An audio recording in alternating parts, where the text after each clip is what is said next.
si Madam. Kahit hindi klaro, oo, yan. Oh, eto mga kababayan. Ang testimonya na taga Beverly Hills, California. Matapang talaga mga kababayan. Harap-harapan, hindi nagtakip ng mukha mga kababayan. Kinento niya yung mga nangyari daw mga kababayan doon kay Admiral at mga kasamahan niya. So, og gapuyo mo sa Los Angeles, Kiba. Kaso lang mga kababayan naka-Cebuano ito mga kababayan, pero ita-translate natin. Ang sabi niya, so, kung nakatira kayo dito sa Los Angeles, Beverly Hills. Mo asa ni Dapita, no?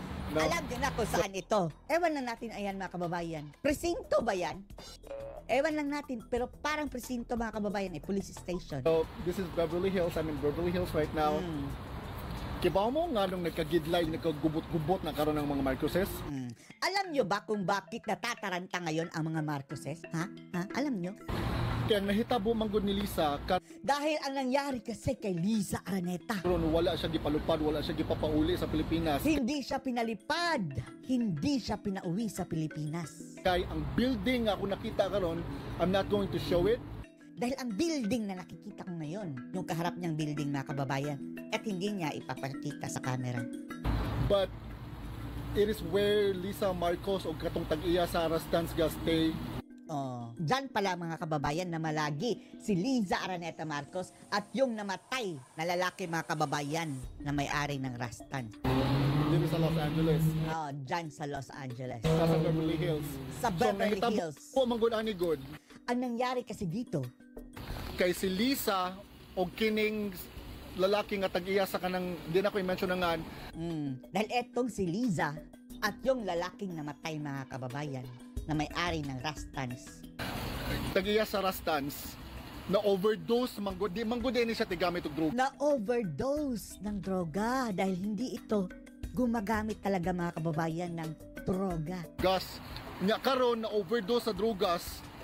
And then right now, na-overdose ng drugs. Ang foul play manggod ang ninihitabo kay Ang foul play kasi dito na nangyari, gireport nila 7 hours na later. nireport nila 7 hours later after namatay mga kababayan. 7 hours pa. Bakit? Di ba? Anong kabangagan na naman yan? Anong kinanglan man sila magawa 7 hours later Bakit kailangan nilang antayin 7 hours later? before nila gireport nga namatay na dito ng gahi na. Bago nila ni-report na namatay na pala, tumigas na! Grabe, tumigas na mga kababayan, tsaka palang ni-report. So, mo to pag uli na nila karon, So, pag uwi na nila mga kababayan, pauwi na sana na Pilipinas, ginbestigahan sila, inimbestigahan sila. di man niya matubag. Hindi niya masagot mga kababayan si Liza Araneta Marcos ang mga tanong ng investigador. Kinanglan mo sila itas og kanang if they were under the influence of drugs. Kailangan pa nilang i-undergo ng drug test mga kababayan. Pero kung positive yan mga kababayan, hindi rin natin malalaman dahil sa confidentiality.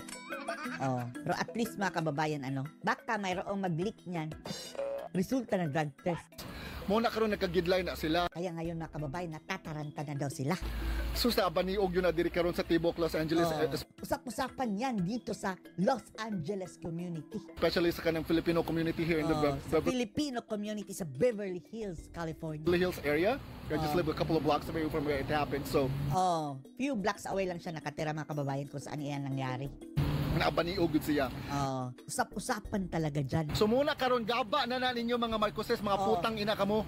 So ngayon, karma na yan sa inyo mga Marcoses, mga jutang ginemes kayo. Ha? Dili mo makauli. Hindi yan makakauwi.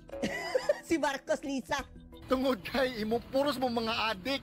Dahil lahat kayo mga adik. Siya ang nagsabi niya mga kababayan na hindi ako. Tinranslate lang po natin. Shabu pa more. Shabu pa more. Shabu kaya mga kababayan? Ewan lang natin kung ano ginamit, di ba? Akala natin cocaine din. Ewan lang natin. Pero baka expression lang niya mga kababayan na shabu pa more. Drogas pa more. Drogas pa more. Mo na mga injectables pa. Yan. Mga injectables pa more. Pati mga injectables. Ano yung injectables? Parang heroin yan mga kababayan More. Gaba na ninyo mga tangina mo. Kalma yan ninyo mga jutang ginemes kayo. Yan ang sabi niya ha, hindi sa akin. Nga karon.